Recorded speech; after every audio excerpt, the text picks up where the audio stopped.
let's just do some video walking around.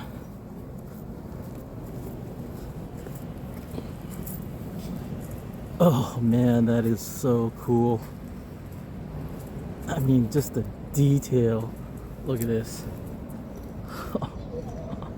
Jeez.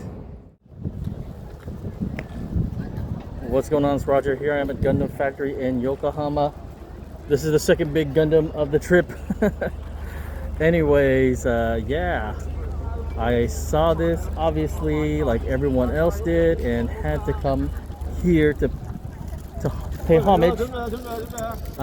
For 5 of us, it was about 40 something dollars, maybe $50. It wasn't too bad. And then this is obviously the main attraction. There's a little lab in there with AI and stuff like that for, you know, they have like a bunch of field trips for kids right now. But this is gonna have a little show soon. All right, we're in Odaiba City. Here is the Unicorn Gundam. So it's a trifecta for me. Seeing all 3 Gundams.